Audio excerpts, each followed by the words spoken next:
Okay, so welcome again, everyone, to the talks this afternoon. So we've got four talks all in all. So myself, Dr. Beth Simons will be talking, Nick Collins will be talking, and Richard Wentworth will be talking. So we've got a really interesting and diverse kind of array of things to think about this afternoon, and some wonderful sort of ideas to listen to. So yeah, welcome, and I believe quite a lot of you have kind of been on the tour this morning, and some of you have also maybe popped into the building where Jamie's bashing granite. So hopefully you've kind of seen some of that too, but we'll talk a little bit about it as well. So my name's David Paton. I'm a lecturer at Falmouth University in Drawing and Fine Art, and I did a PhD in cultural geography a few years ago about my job as a quarry worker at Tim Marsh's quarry in Mabe, Trinawarth Quarry.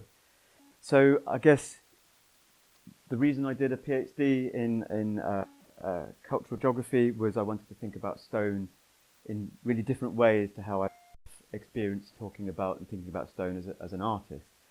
But I wanted to find a kind of different language through which I could think about what this material was, why we work it, what the labour practices are like in quarries.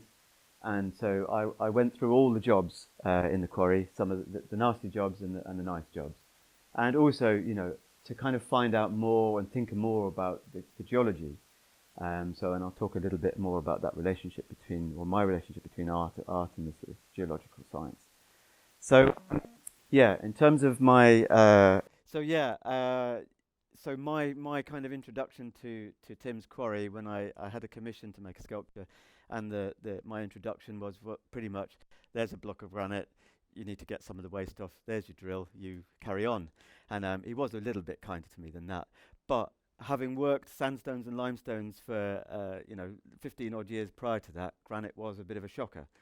But as soon as I kind of realised, okay, this is kind of learning about stone from the ground up, you know, being able to drill it, and this is one of the rock drills that we use in the quarry for drilling holes for splitting granite. And you can just see in the surface there, it's already been split one way as well, which Tim did because he's a lot better at it than me.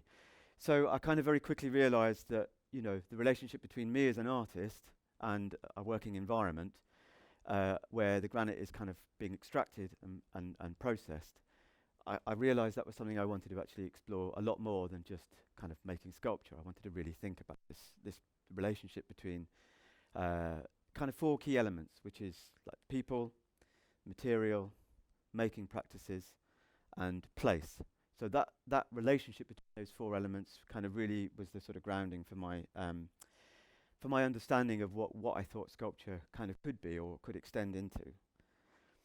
And I also think about granite and thinking about researching granite and working at it. It involves families. It's not this sort of separate environment. And although it's great to bring my son to come and sit in a forklift, my whole idea about how to research and how to be in that quarry and how to think about the material was that my family and my everydayness was wrapped up in that sort of sensibility. It was vital that those connections kind of are folded into my understanding of the material. And I think that kind of sense of what it means to work a material kind of extended throughout all my research, and I felt like it was vital to acknowledge that. And this is Bashing Granite.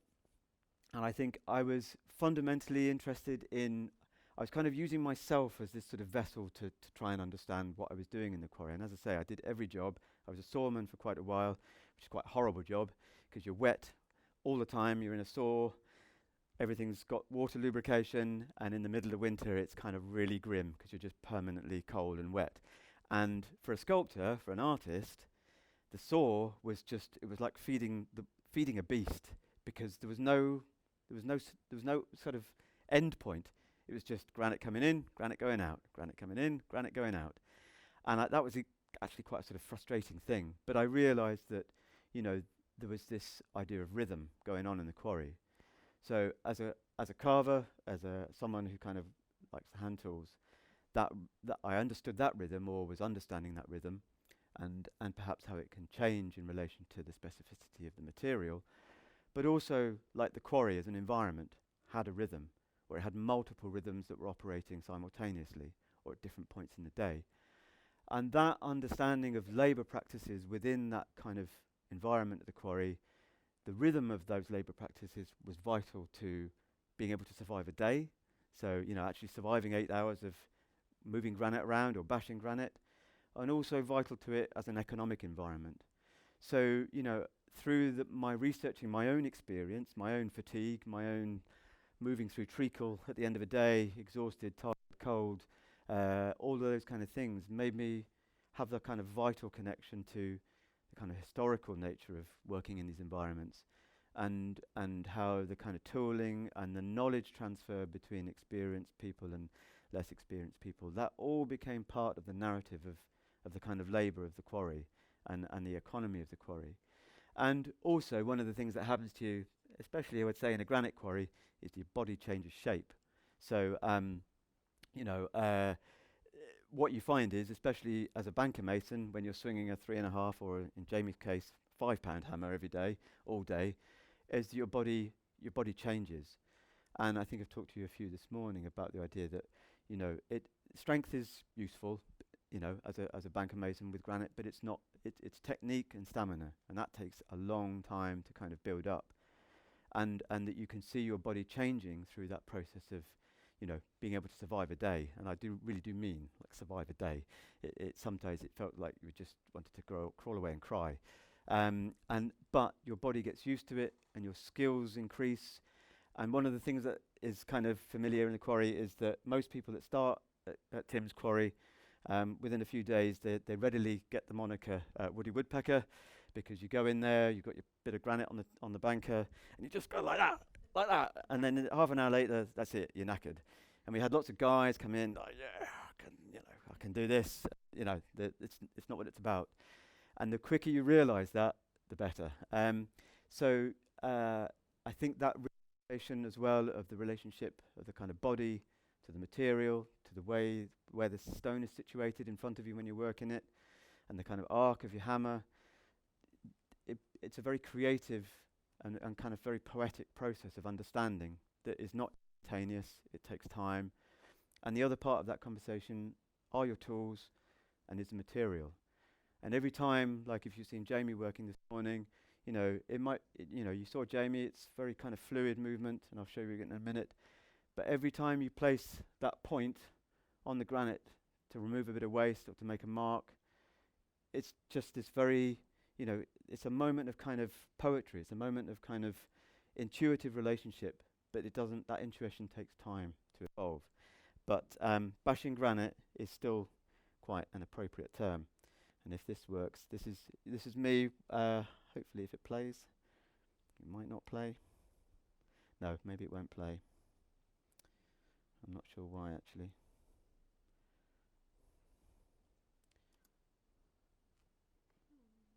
It's not going to play. No worry. It's just me bashing granite anyway. So hopefully you've seen Jamie this morning. So, I guess there's also a slight sort of romanticism to kind of working with granite. And again, if you've seen Jamie, the hammer and the chisel, it's sort of quite a kind of, it takes you back. They're kind of fundamental tools. They're kind of, at the sort of basis of this material. But, I found that the machinery that I had to use, or the machinery in the quarry, the forklift, the saws, they all had a rhythm as well. And you had to kind of find that rhythm within the day. And although that's, it looks pretty brutal, and I think Ruth's term was attacking the granite or something, or battling with the granite, it is a bit like that. But it's also, I find there's a kind of relationship with kind of modern tools, with kind of grinders and these saws that kind of facilitate kind of the making process. So, that sense that there's been an evolution in the technology of working with granite has kind of really, I kind of started to understand that.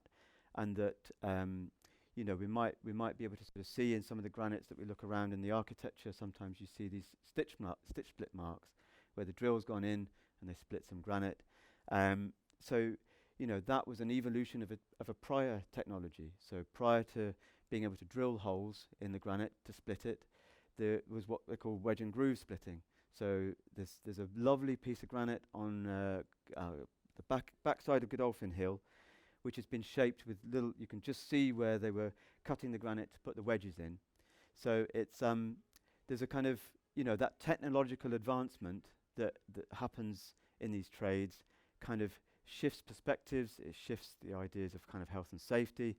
And there was some amazing research done in some quarries in Italy, in Carrara marble quarries, where there was a kind of rapid introduction of health and safety regulations, which actually resulted in a lot more injuries in the quarries, because these kind of ancient practices suddenly got kind of moved, shifted and changed.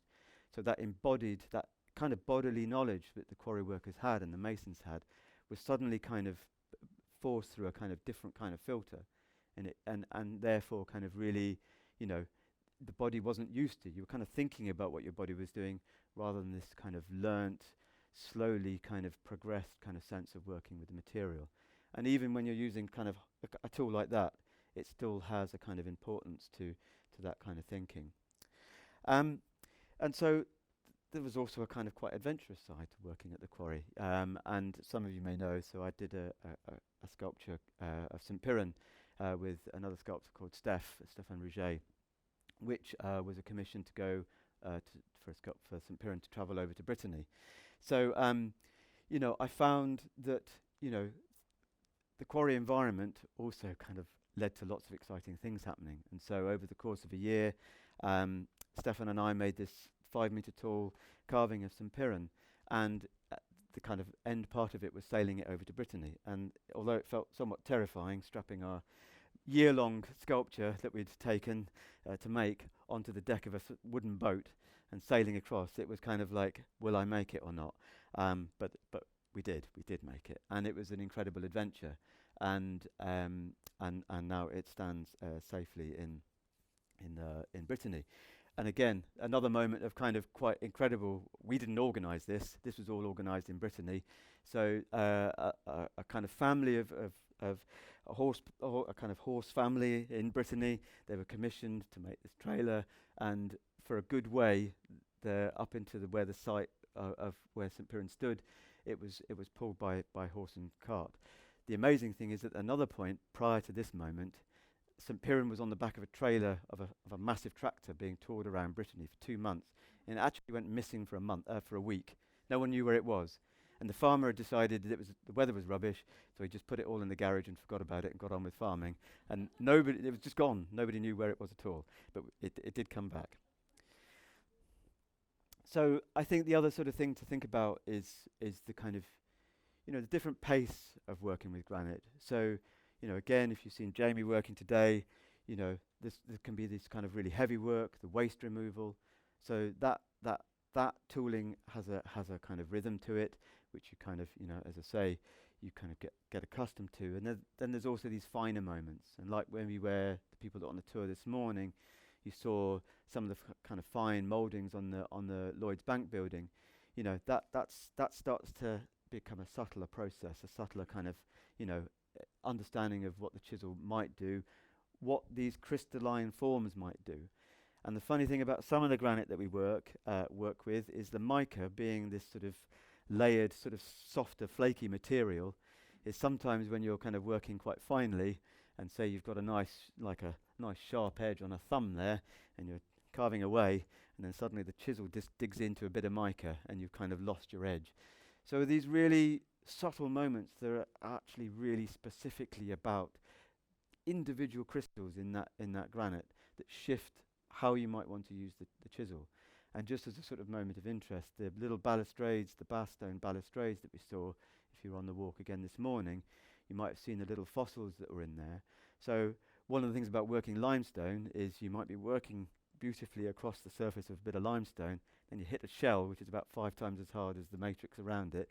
So it's that constant, subtle, embodied understanding that you have to kind of preempt what's going to happen as you're sort of traveling across the surface, and kind of imagine what's going to happen and then deal with what actually does happen. So, I suppose one of the other things that surprised me eventually about working granite, was having worked limestones and sandstones before, was just how it could be worked to quite an incredible detail, which was quite surprising to me. And even some of the granites which have large feldspars, which you would think would be more difficult.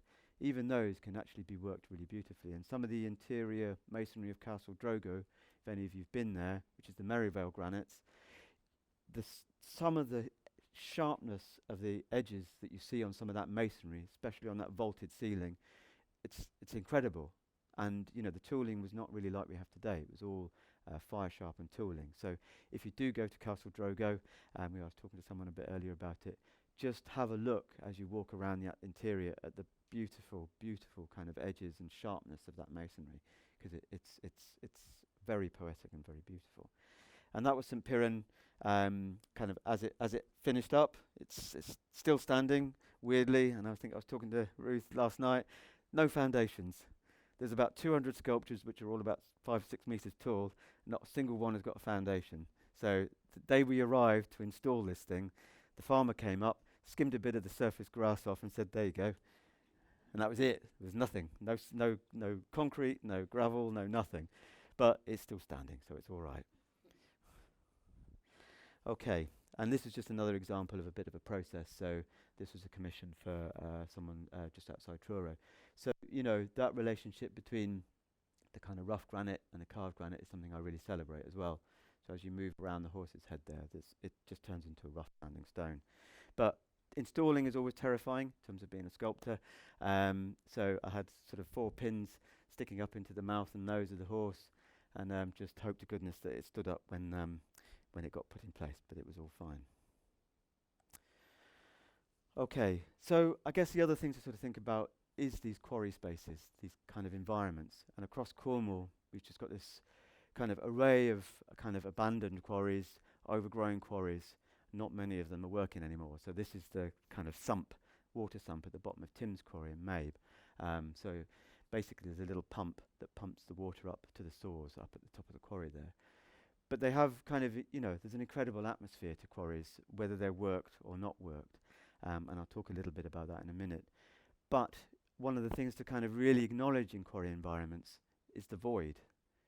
This space that's been created, there's a positive somewhere else in the world from that space. So you imagine walking around, as you might have done this morning, around Helston, all these buildings, the more recent buildings, they've come from a void. There's a space somewhere else in the world where those buildings have come from. And even if you actually think about older buildings which have been made from moor stones and field stones before the 1800s, that was part of a granitic body. It's kind of been reduced and the stone's been moved and replaced and worked. And I was saying to some people, I think last night, if any of you have been to the cheese ring up in near Minions, if you stand at the top of the cheese ring and look across the landscape, it's an incredible. I'd only gone there sort of fairly recently. The whole kind of landscape below the cheese ring is scattered with worked granite. If you actually go up and look closely at it, there's stitch split marks in nearly every piece that you might encounter. And right in the middle of that field is this huge keystone, which I presume was destined to be in one of the engine houses near Minions, but it never got finished. And it's so nearly finished. And I couldn't find a fault in it, so I don't really know why it didn't get put in place. But, we've walked around Helston this morning and looked at the buildings. We've seen the kind of finished masonry, different stages of finished masonry, or different kind of technicalities of masonry. But quite often, if you walk around West Penwith and the moors, in fact, a lot of the moors, I just start looking at some of those boulders, because sometimes you might think, that looks like a drill hole. It doesn't look like a kind of natural bit of granite. Or there's a wonderful, amazing piece of sculpted granite, if you like, on the route between St Just and St Ives on the coast road. It just sits right on the side of the road, and it's been split 4 ways. It's a really incredible shape. So, if you're out on a walk in a rural environment, just take a look at one of those little gate posts, and just see where you might see a series of stitch split marks running down the gate post. So it's just been split by a farmer who needed a gate post, job done. So, it's something, those tooling marks, those rhythms of the working environment are kind of just subtly there in the environment all the time, whether it's an impressive granite building from the Georgian period or a little gate post as you walk along a field. And again, that's our little saw at the quarry, which is the one that I told you about, which is particularly wet and nasty to work in. My worst day on that saw was when it was just before Christmas, when my little boy was 6 months old, and I felt really, really rough, and I just thought just want to crawl away. I got home and got in the bath, and my wife came in and said, "What are all those spots on your back?" And I caught chicken pox. So, I just remember sitting in that saw with it's all wet, it's freezing cold, it's nearly Christmas, and I've got bloody chicken pox. So yeah, so that was a rough day. Okay, so I'm just going to talk a little bit about some of the masons. So this is Ern. So again, if you were on the walk this morning, when I was talking about that finial that got fixed on the Grills Monument, this is Ernie, who sadly passed away, and he did suffer from silicosis from working in the granite quarries. And Ernie, when they were rebuilding and reworking the London Bridge, which we talked about last night, so at the time, Ernie was up at Hantagantic in Bodmin, and basically at that point, and at Delank, you would have 16 masons all in a row, all working flat out. And the job for London Bridge was an incredibly intense environment, very short term, massive 8 by 10 feet slabs of granite were being dressed to go onto the bridge. And so they were working 7 days a week, 12-hour shifts to try and get through the work.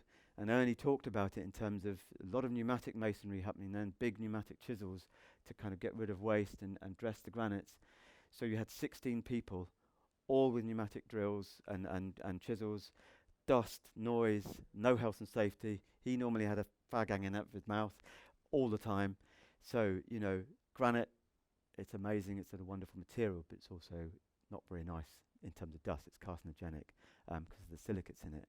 But anyway, Ernie said he sort of believed that the smoke that he was inhaling prevented the dust from getting to his lungs. But he was a beautiful man, and this is actually, I think, maybe the second or third iteration of this piece of masonry, because it kept getting knocked off by buses.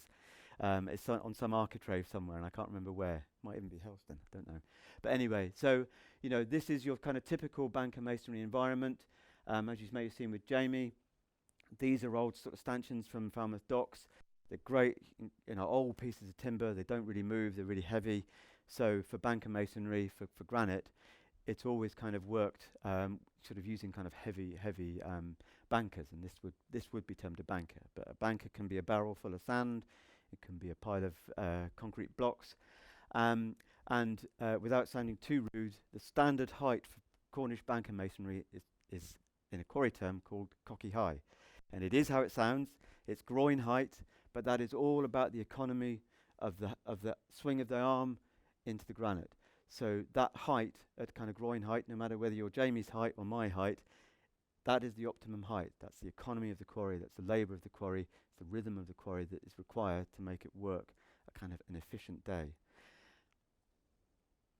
Okay, and a few years ago, just when I sort of started the quarry, there, smoking a tab, we had this amazing commission to make these huge spheres for I think it was Richard Branson's house in London or something had been sold and someone had bought it. And what they wanted, and I hope no one's involved in that here, but what they wanted was a swimming pool on hydraulic rams in the bottom of the house. And so the dance floor would open up and the swimming pool would rise up on hydraulic rams. And these massive granite spheres were there as a bit of decoration. So, yeah, a bit beyond my remit for architecture. But they were great things to do. The only thing we were worried about with this one, because this was a full sphere, was if it started rolling down the hill, because it would have taken out all of Mabe. So, and that's just a little bit of the process of it being made. So it's a beautiful thing. If you see here, that saw that I told you about, which I hated being in, that's what did those. So we had this 1.1 meter cube of granite in that saw on the floor, and we had to rig up the table and everything to get the granite underneath to take off as much of the waste as we could. And then basically each kind of there's kind of, I can't remember, 8 points on the sphere that are kind of measured at the 6 points, and the exterior of the sphere all the way around the center of each sort of square face of that cube was the external point of the sphere. So that's how it was mapped out. And then we had a jig at the correct radius so that gradually we took the waste off, and then all of this surface area is hand punched. So that was what, and there was another hemisphere that Tim did at the same time. And yeah, we were glad that it didn't roll down the hill. And there's Tim, and the guy on the left, he's called Shandy. So he was a woman at Delank, and he drove the forklift like a nutter. So he treated it like a rally car, which upset Tim sometimes. But and that's Tim Marsh on the right, and he's the one that's been working on this. So Shandy was, again, someone that worked in the quarries for a long time. And when I first started on the saw, Shandy was kind of my sort of immediate line manager, if you like, and he had an incredible mind for maths. So we would put a slab of granite on the saw, and he would unpack that slab in terms of the job order that he had. So if he had 10 coins, a couple of lintels, he would instantly see how to saw it up and divide it all up. So Shandy would come in, and when I was starting, would say, and I'd be like, what button do I press? So it was, but for him, it was just this intuitive process of unpacking that slab. And again, the economy, the dynamics and the rhythm of that quarry was entirely reliant on skills like that to sort of see what we could get out of that material as kind of efficiently as possible. And I never became very good at it, I have to say. And of course, cook breakfasts. They're vital. So most months, especially if it was someone's birthday, we would, at the time, go to Smoky Joe's. This is a few years ago. So yeah, cooked breakfasts are a kind of feature. So, and the cooked breakfasts at Smoky Joe's, if you've never had one, were vast, mountainous, and very destructive, and no one could work afterwards. So you'd normally find that this is Ernie here, so he'd normally be lying on the grass in the car park afterwards, sort of struggling to think about work. And there he is. So these are two guys that we've lost from the quarry. This is Ian Pollard. So he was a kind of part-time sawman at the quarry as well. And at that moment, I think he's telling me to get lost when I took the photograph. And Ernie's trying to punch me. So you can see how popular I was at the quarry. So, and then we've got kind of some younger people coming at the quarry. So this is Charles. This is actually a video, and I guess it's not going to play, which is a real shame because it's a beauty. Oh, there you go. So that's stitch splitting. Do you want to play it again? Yes. I'll see if I can. Oh, I'll have to go back.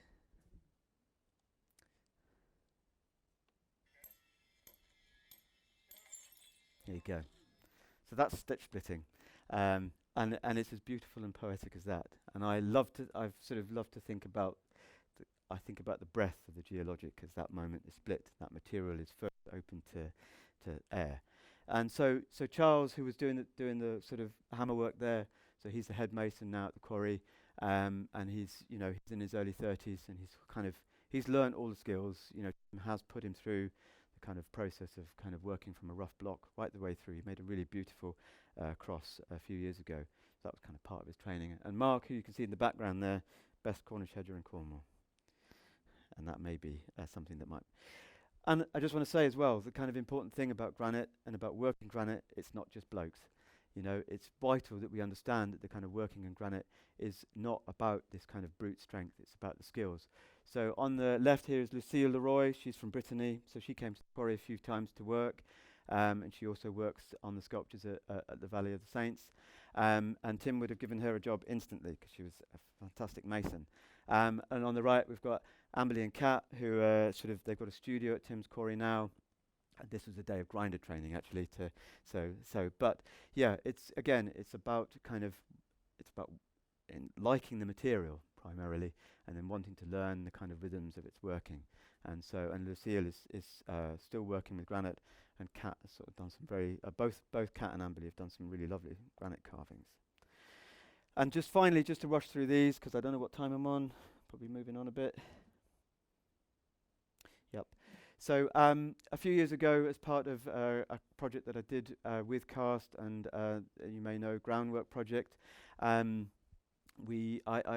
I wanted to really do, and what I was passionate about trying to do, was bring a whole group of people together with all these different specialisms to go and visit some of these quarries and think about them in different ways. So as you can see, there's Ruth. I can't see if Beth's in that picture there, but both Beth and Ruth were in this project. And so, I wanted to bring kind of sciences, humanities, artists. There were some graduates, young graduate students from fine art, anthropologists, archaeologists, and that's Geoffrey Giles there in Kerris, just down near Mousehole. So I wanted to just have this chance to go and sort of think through these quarry spaces, think about what they were, but with these kind of different knowledges. And as I think I may have said last night, there was quite a lot of drinking and eating involved in those 5 days. But I think it was a good trip, wasn't it? And new friends made. So first port of call was this small hamlet just near Mousehole called Kerris, and we went to see quarry there, and to listen to some of the people that lived with it all their lives. So Geoffrey is a third generation tenant farmer at Kerris, showing us a kind of really ancient well, and Kerris is full of so many rich and wonderful things. This is everyone looking a little bit arty on the top of Godolphin Hill. And Beth, you can see, is right there in the foreground. So again, we were just kind of finding these spaces that had this kind of granite working, and this is an Iron Age site as well at the top of Godolphin Hill. Just to think kind of through what these spaces were meant to us now, what they might have meant before, kind of how can we unpack them. And this is Tregarden Quarry at Luxullian, massive quarry. It's where Luxullianite comes from, and Beth has got some beautiful samples in the glass case on the side of the wall. So I think the Luxullianite kind of runs underneath the water more or less, doesn't it?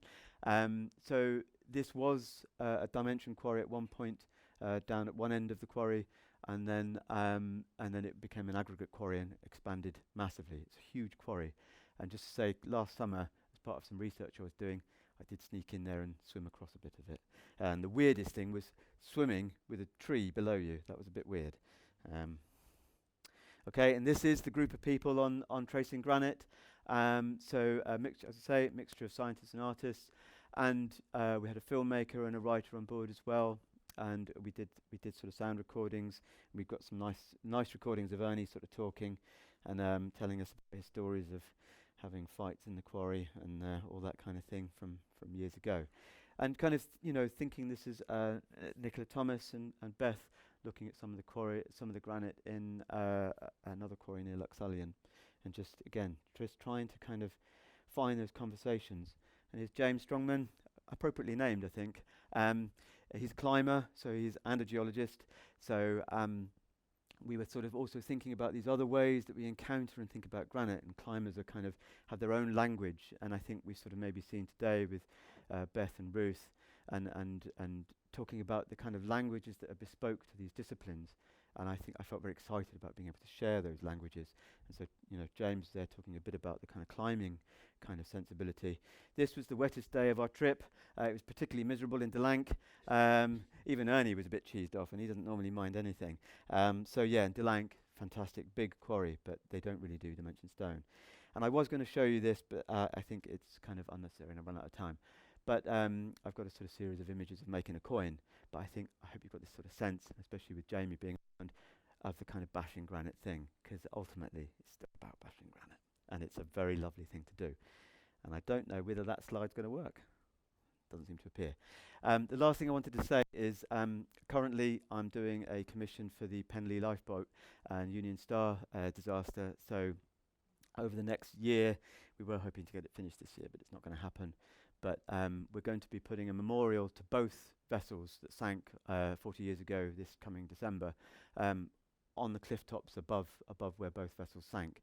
And it's something that's been set up by the families of both vessels, the Union Star and the Solomon Brown.